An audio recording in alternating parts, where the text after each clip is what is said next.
Почитувани гледачи, добре дојдовте во Урбаните вести. Од 1 јануари наредната година Регулаторната комисија за енергетика ќе биде надлежна за утврдувањето на цената и тарифите на водните услуги на јавните комунални предпријатија и водостопанства кои се производители на сурова вода во општините со над 10.000 жители, а од 1 јануари 2019 година за сите општини во Македонија. Со оваа информација ги започнуваме денешните Урбани вести. Останете со нас. Бројни предности од подземните контейнери, во тек е нивно миење и дезинфецирање. Дебелината и бубрежните болести, мото под кое се одбележува Светскиот ден на бубрегот. Градоначалниците на град Скопје и општина Центар на средба со новиот турски амбасадор. Собирање кабаст отпад во општина Кисела Вода. Вечерва премиера на краткометражниот филм Последните камбани. Подземните контейнери се покажа како многу успешен проект, затоа што голем е бројот на предности, како за граѓаните, така и за животната околина. Поставувањето на подземни контейнери продолжува и оваа година, а за веќе поставените контейнери јавното предпријатие Комунална хигиена Скопје започна акција за нивно миење и дезинфицирање. Користењето на подземните контейнери во Скопје има голем број предности, како за граѓаните, така и за животната средина. Со овој систем сметот е под земја и не создава непријатна миризба, а истиот е од голямо значење за работата на јавното предпријатие Комунална хигиена, бидејќи значително се заштедува на време и средства. Од градот Скопје честопати упатуваат апел до граѓаните подземните контейнери правилно да се користат, да не ги оставаат кесите пред контейнерите, да не ги оштетуваат и да не ги паркираат своите возила пред платформата.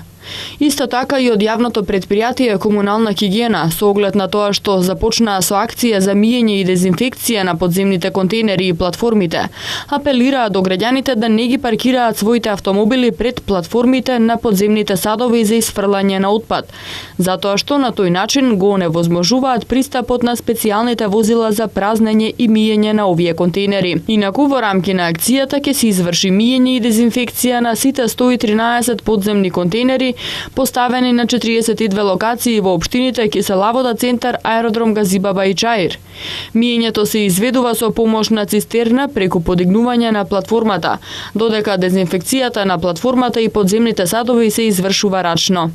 Градот Скопје и во иднина ќе го користи и проширува овој систем за одлагање и собирање на смет во зависност од интересот на општините во Скопје.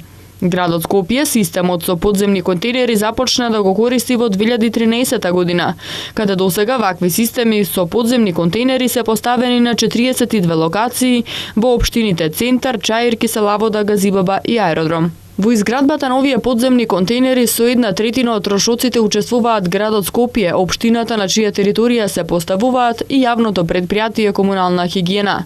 Овој успешен проект продолжува и оваа година, каде е предвидено да се постават нови 15 инсталации, по 3 во општините Аеродром, Кисела Вода, Газибаба, Чаир и Карпош.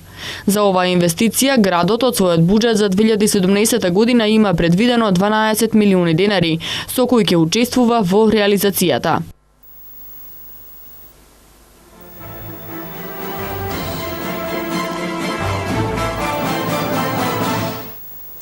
Градоначалниците на град Скопје и општина Центар Коце Трајановски и Андреј Жерновски денеска остварија средби со новиот амбасадор на Турција во Македонија.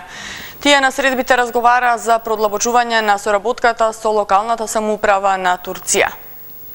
Градоначалникот на град Скопје Коце Трајановски денеска оствари средба со новиот амбасадор на Република Турција во Македонија Тулин Еркалкара. Градоначалникот Трајановски истакна дека соработката на двете држави е на високо ниво, како и соработката на градот Скопје со амбасадата на Турција во Република Македонија. Тој потенцираше дека Скопје негова одлични односи и со повеќе општини во Турција, пред се со збратемените Истанбул и Маниса, со кои што има одлична соработка. На средбата се зборуваше за досегашната соработка и начините истата да се продлабочи. Средба со новиот амбасадор на Турција имаше и градоначалникот на општина Центар Андреј Жерновски. Градоначалникот Жерновски и амбасадорот Кара ја разгледаа ситуацијата и подобрување на и онака добрите односи меѓу двете држави и можноста за соработка и реализирање на заеднички проекти на општина Центар со локалната самоуправа во Турција. 12-та година поред во Македонија се одбележува Светскиот ден на бубрегот. Оваа година темата е бубрежните заболувања и прекумерната телесна тежина. Редовната физичка активност, како и контролираниот внес на калории, посочени како единствен начин за спречување на појавата на оваа болест. Сдруженијето на бубрежно болни граѓани Нефрон денеска организираше одбележување на Светскиот ден на бубрегот 9 март. Темата за оваа година е бубрежните заболувања и прекумерната телесна тежина. Светскиот ден на бубрезите се фокусира на здравието на бубрезите во целиот свет, а во Македонија се одбележува 12 години.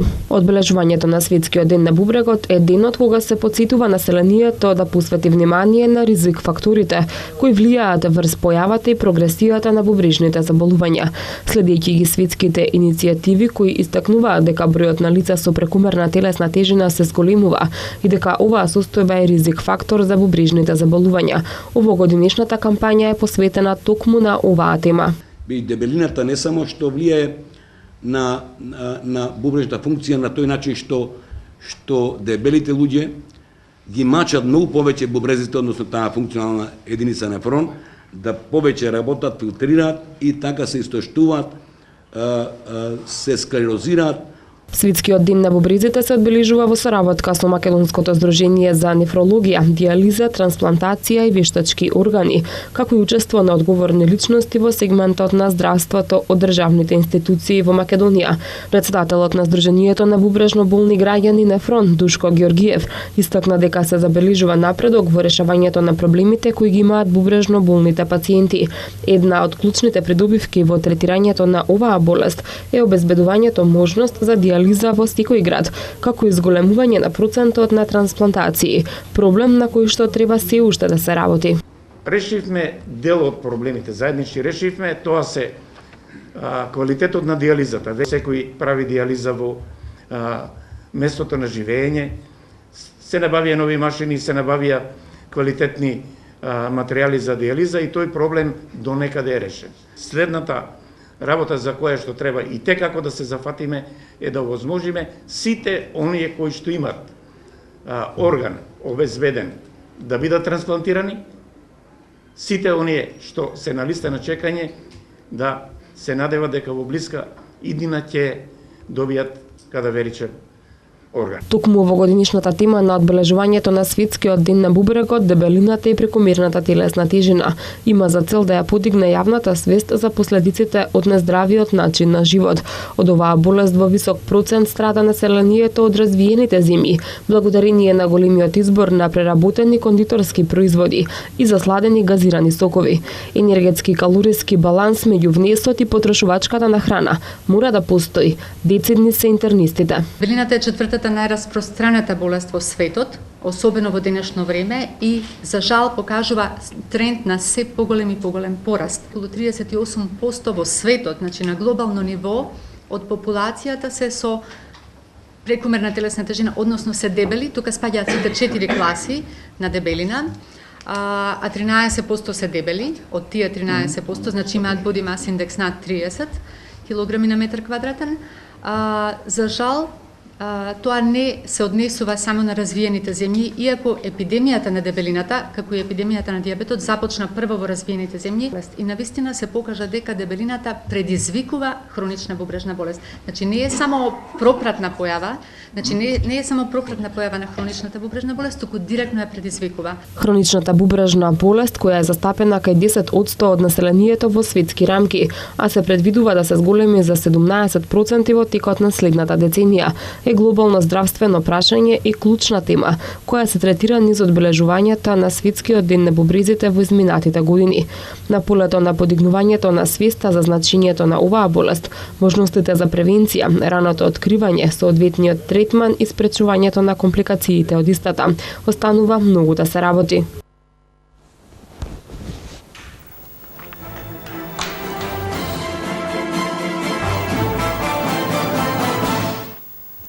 Утре и задутре во период од 7 до 11 часот ќе се спроведува акција за собирање кабаст отпад на територија на општина Кисела Вода. Во општина Киселавода утре и задутре ќе продолжи минато неделната акција за собирање кабаст отпад. Акцијата ја спроведува јавното предпријатие Комунална хигиена Скопје во соработка со општината, а идните 2 дена предвидува собирање кабаст отпад и градежен шут одделно по урбани и месни заедници. Согласно планот, утре од 7 до 11 часот ќе се собира во урбаните заедници Цветан Димов, Бирарија, Црниче и Пржино, 11 октомври згради, како и во месната заедница Припор. Додека во сабота во исто време во Киселавода, Расадник, 11 октомври Бараки, Пинтија, Бобан Трпков, населба Драчево, село Драчево и Усија и Градинар. Од јавното предпријатие Комунална хигиена Скопје апелираат граѓаните отпадот да го одложуваат во точно предвидените термини пред своите домови, колективните згради на пошироките улици, на пристапно место за возилата и на начин што нема да го попречува движењето на пешаците и одвивањето на сообраќајот. Од денеска до 22 март предпријатијата со нацрт проекти за тековните инструменти на Фондот за иновации и технолошки развој можат да аплицираат за учество на работилница што ќе ја организира Фондот на 8 и 9 следниот месец, со цел подобра подготовка на предлог проекти. Предпријатијата со нацрт проекти за тековните инструменти на Фондот за иновации и технолошки развој од денеска до 22 март може да аплицираат за учество на работилница што ќе организира Фондот на 8 и 9 следниот месец, со цел подобра подготовка на предлог проекти. Работилницата е намената за предпријатија што веќе имаат подготвено нацрт проекти за инструментите, кофинансирани грантови за новоосновани трговски друштва, стартап и спин-оф и кофинансирани грантови и условени заеми за комерцијализација на иновации. Бидејќи местата се ограничени, како што информира Фондот за иновации, право на учество ќе имаат првите 20 предпријатија кои што пред почетокот на работилницата ќе имаат изготвено нацрт проект. Целта на работилницата е Фондот за иновации и технолошки развој да даде поддршка во градење капацитети на бизнис заедницата за изработка на предлог проекти. Фондот за иновации и технолошки развој не гарантира дека учесниците на работилницата ќе добијат и финансиска поддршка. Краткометражниот филм "Последните камбани", кој е снимен во селата Љубојно и Брајчино, вечерва премиерно се прикажува во Кинотека на Македонија. Филмот говори за осаменоста и соочувањето со неа. Во Кинотека на Македонија вечерва премиерно се прикажува краткометражниот филм "Последните камбани" по сценарио и во режија на Николче Поповски, во кој главната улога ја игра Мето Јовановски. Филмот се снимаше минатиот септември во селата Љубојно и Брајчино и говори за осаменоста и соочувањето со неа. Ја носи приказната за старец кој преку камбаната комуницира со неговиот пријател од соседното село. Во филмот "Последните камбани" воопшто нема говор, а убавините на двете села играат важна улога и како да се дел од карактерите, соопшти продукцијата. Покрај Мето Јовановски во актерската екипа се и Сања Николовска и Виктор Најдовски. По барање на Штипјани се враќа стариот датум за одржување на фестивалот на забавна музика Макфест. Наместо во јуни, фестивалот годинава ќе се одржи на 5, 6 и 7 октомври. Фестивалот на забавна музика Макфест наместо во јуни годинава ќе се одржи во октомври.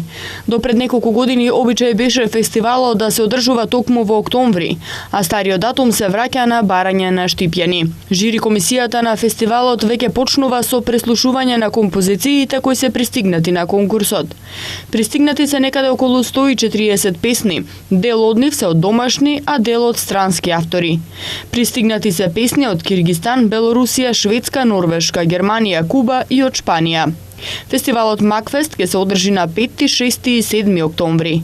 Првите две вечери се полуфинални и на нив ќе настапат и домашни и странски изведувачи, а третата на 7 октомври е финална вечер. Годинава ќе има и новини во делот на гласањето, а наградите за најдобрите изведувачи и композиции остануваат исти. Односно, првата награда носи 10.000 евра, втората 7.500 евра, а третата 5.000 евра. Последните 2 дена ќе имаме слично време со умерен до засилен ветер од северен правец. Утре на повеќе места ќе има врнежи од дожд, локално и со умерен интензитет.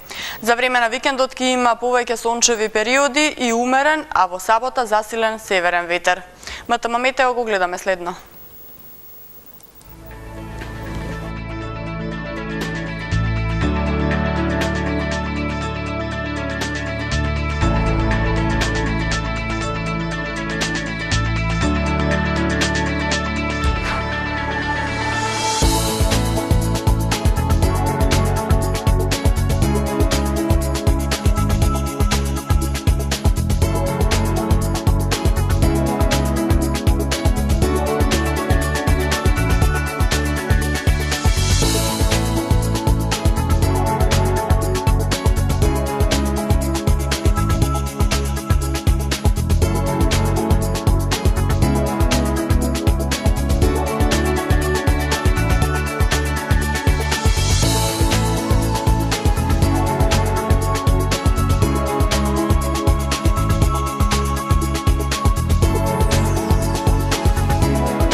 Под мотото "Подај рака, спаси некого од мака".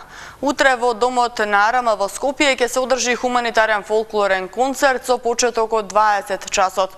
Целта на овој хуманитарен концерт е собирање финансиска помош за самохрана невработена мајка од населбата Козле во Скопје, која со своето малолетно дете живее во многу тешка состојба.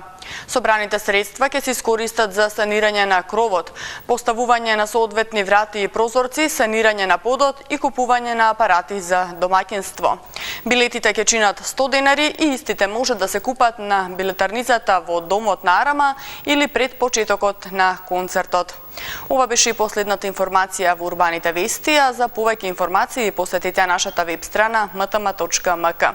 Во продолжение ги гледате спортските вести. Пријатно!